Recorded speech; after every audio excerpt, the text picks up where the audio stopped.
bumilib ako dun kay Kuya Bal dahil na ano niya, nadadala niya ng maayos, hindi siya nag-asin parang, oh, ako yung ama ng kalingap dito, bakit ano, ganito ganyan, di ba? Napaka down to earth ni Kuya Bal, di ba? Hindi niya ginamit yung kapangyarihan niya para siya yung masunod.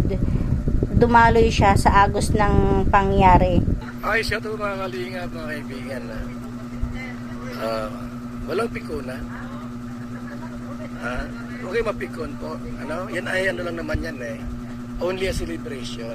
Kung hindi mo kayo mapasokin, okay, mapikon. Diba? Daming pagkain sa labas. Ayan ayan mga kalingap, welcome back to my channel. Ayan, shoutout sa ating mga viewers. At syempre, mega love shoutout sa ating mga kalingap, Kuya Bal Santos Matubang, Ate Edna Vlogs at Kalingap Prab. Ayan, medyo maganda-ganda yung mood natin dahil good news. Diba? Kayo, alam niyo na ba kung ano yung good news? Ano ba yung hinahangad-hangad natin? Syempre, maging okay ang ating ama ng kalingap at ang Jomcar or si Jomar, di ba? Ngayon, good news nga sa mga oras na to is magkasama na sila. Di ba? Napanood nyo ba yung live ni Kuya Bal na magkakasama na sila yung mga K-boys? Di ba? Si Kuya Bal nag-live na siya, o di ba?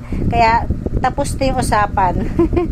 Nakakatuwa dahil in 24 hours, wala pa yata 24 hours, na-resolve na yung problema natin. Lalo na sa mga nag-alala, sa mga umiyak para kay Jomar. Ayan, good news na.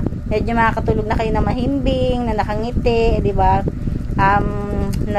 Gumana yung mga pray nyo para sa kanila. Syempre, para kay Kuya Bal na rin, di ba? Kasi ayaw natin na maging ano sila, hindi okay. Syempre mas gusto natin na maging okay sila, di ba? Kaya alam nyo ba, hindi natin talaga masisisi yung mga K-boys na minsan sa tingin natin sinasamantala nila yung kabaitan ng mag-amang Matubang dahil yun nga, mababait talaga sila Kuya Bal, si Kalingap Prab, di ba? Pero mababait din naman ang mga K-boys. Kaya lang medyo minsan sumusobra na sila. Ayan nga, di ba? Doon nga sa una kong reaction, yung kagabi kasi, ganitong oras din yata, nag-reaction ako, mga 1 midnight yun. Kaso na-upload ko, umaga na, siguro mga 10 a.m. Kasi nga nakatulugan ko. Siyempre paggising ko, nag-asikaso muna ako ng tindahan. Kaya bago ko yun na-upload. Tapos, ayun na nga, doon sa reaction kong una, sabi ko, nabanggit ko roon, na sabi ko, kung papansinin nyo yung live ni Kuya Bal, yung hindi nga sila pinapasok, pinapasok pala sila. Okay naman sila, kahit hindi sila naka-dress code. Kaya lang problema, yung anak ni Ma'am Yami is ayaw papasukin. Diba? Kung napansin nyo, diba, pangiti-ngiti lang naman si Kuya Bal. Kasi, kung kilala nyo si Kuya Bal, talagang, wag nyo masyadong seryosohin minsan, kapag nagagalit siya. Yun nga, diba? Sabi pa nga niya, okay lang yan, event nila yan unawain natin, diba? Okay lang sa kanya.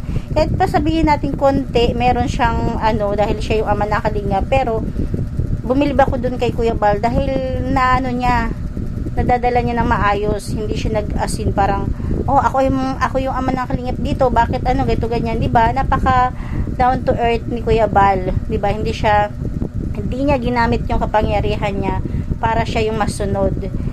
Dumaloy siya sa agos ng pangyari, di ba? Tapos siguro habang tumatagal, nasa biyahe sila hanggang sa makarating sa beach, siguro nakakabasa siya ng mga comment. Ayun nga, medyo na yung ego niya dahil sinasabi ng mga tao, ng mga support, ng mga viewers na ayun, hindi ka narespeto Kuya Bal, ganito ganyan. Kaya ayun, medyo lumabas yung kahit konting na nararamdaman ni Kuya Bal, di ba? Nakita natin na nainis na siya, nagagalit na siya. Pero kung tutusin sana, napakakalmado niya, napakahinahon niya, di ba? Kahit sabihin may nararamdaman na siyang hindi nakakatuwa, pero nadala niya yun na maayos. Yun nga, hanggang sa pagkaumaga, nag-live si Kuya Bal, nasabi pa nga niya is umuwi ka na Jomar, di ba? Kaya yung iba, hanga ako dun sa mga kilala na talaga si Kuya Bal, diba? Siguro yung mga bashers ni Kuya Bal, hindi talaga solid supporters na siguro mga bagong pasok pa lang, no? Hindi nila talaga kilala si Kuya Bal. Kaya nga yung mga K-boys, sabi ko nga hindi natin masisisi kung medyo sa tingin natin is inaabuso na yung mag-ama. Kunti lang naman, hindi naman masyado. Kasi nga, kilala na nila na mabait si Kuya Bal. Di ba sabi pa nga ni Kuya Bal, may mga rules na sana wag nyo nang subukang magpaalam dahil kapag nagpaalam kayo, kahit salungat na sa rules na ginawa nila, oo lang sila ng oo. Diba? Di parang ang nangyari, sila na yung bumali sa rules nila kasi nagpaalam nga kayo. Kaya yun, sa mga K-boys na alam nyo naman yung rules, sana wag nyo nang balaki magpaalam, diba? Kasi oo nga lang sila ng oo. Kaya ayan, yun lang naman ating kunting update, kunting balita sa inyo bago tayo matulog is sabay-sabay tayo ngiti sa labi, 'di ba? Sa mga nag-alala diyan kay Jomar, ayan, sa mga nag-pray para sa kanilang pagkakabati, huwag na kayong mag-alala dahil together na sila sa mga oras na 'to. 'Di ba? Yun lang, yung ating kunting update. May nakalimutan pa ba ako? Ayan. Yun lang, parang kaya siguro medyo nanahimik muna si Jomar kasi 'di ba ang tanong din ng mga tao bakit hindi nga nagparamdam si Jomar. Siguro dahil kilala na nila si Kuya Bal, alam nila na kumbaga kailangan nilang mag laylo-laylo, wag nilang sabayan kasi baka mamaya pag sinabayan pa nga naman nila mas humaba pa, 'di ba? Malay nyo ganun, 'di ba? Ayan lang, ano pa ba ang konting update natin? Yun, nasa isang lugar sila ngayon. Ayan. Yun lang siguro. Ayan, mag-pray pa rin ulit tayo. Pagpatuloy natin yung pagpe-pray para sa pagkakabati-bati ng lahat. Hindi lang ng Jomcar, pati mga sponsors at iba pang mga love team, 'di ba? Maging okay ang lahat. Sabagay, wala namang problema pala, 'di ba? Yun lang, maging maayos lagi ang sitwasyon ng Kalingap. Sabi nga, 'di ba? Sabi ni Kuya Bal, hindi magulo ang Kalingap. Minsan, ang nagpapagulo, yung mga pumapasok sa buhay ng Kalingap. Ayan lang, thank you for watching. God bless you all and Jesus loves you. Ayan, pag-pray natin lagi sila Kuya Bal. Siyempre, ang buong love team, ang lahat ng beneficiary, at ang buong team ng Kalingap. Thank you for watching. Tristan? Umuwi ka na! Ay, tara sa Bagasbas. Bagasbas tayo. Ikaw lang sa listahan? Ay, bawal yung ginagawa mo. Nagti-t-shirt ka. Oh, bawal yan. Nagti-t-shirt ka. Pambira ka, tata. Alam mo na, Gatsby? Wala dyan mga kaibigan, no? Bawal ako sa ako. Hindi ako pwede. Hindi ko pwede. Ako po ay nagkaganito lang po. So, bawal ako dyan. Siyempre, attire po yan, mga. Igalang ang attire nila. Tara sa Bagasbas. Tayo? Tayo mag-birthday. Ang bera yan. Ha? Bagasbas na kami. Pahala kayo dyan. Maitsi na kami. Itsi na kami. Itsi na. Ang berang buhay yan. Bye-bye po. Majalibin kami. Majalibin na lang kami. Hindi, wala akong suot po ng maayos. Ako po ay naka-jacket. Bawal po ang naka-jacket. Igalang natin po yung rolls, yung dress code. Yung dress code po, igalang ang dress code mga kaibigan. Ayoko naman po na pagkakalista ko diyan, tapos yung dress code natin mali, di ba? So, di mo na kami papasok. Ay, siya ito mga Kalingap, mga kaibigan. Walang pikunan. Okay, mapikon po. Yan ay lang naman yan eh. Only a celebration. Kung hindi mo kayo mapasokin, okay, mapikon.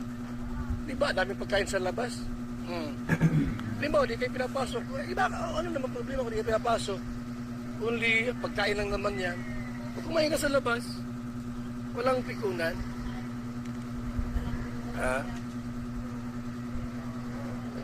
Ganun lang po mga Kalingap. Ano yan eh, magasan eh. Halimbawa, di ka pinapasok dahil sa dress code. Oh, magagalit ka. Huwag kang magalit. Ang daming pagkain sa labas. Pero ngayon, 99 lang ang pagkain. Ano ka? Ha? Ilang mga pasok dyan? Litson ang ulam? Ulam ang litson. Kala niya, ha? ito mga kalingap. Tara sa loob po. Nag-live ka na po, Kuya Bal. Babaguhin ko itong live ko, hindi itong pinaka-live natin. Dito, pag nakahiga po, ila-live natin to. Ha? O kayo? Okay lang po. Okay sila kalingap po yan. Di sila mapasok? Ito pala sila sa mga kalingap nakapasok. Ito. Di lang may mapasok dyan, pwede mapasukin yan. Ito. Ito. Ikaw, kalingap. Anak na yan. Anak niyan nito. Hindi, anak siya. Hindi bawal pumasok. Mga kalingap. Kalingap ito. Ay, hindi. Anak na nilisya. Pambihira yan. Huwag na, tara na. Bawal po pumasok yung anak niyang ni. Bawal. Hindi ka kalingap. Pambihira naman ito yung kalingap pala ito. Tara na. Bihira yan. Tara! Pinukuhan nyo! Kalingap. Pampounder dito, di kalingap yan. Di kalingap yan.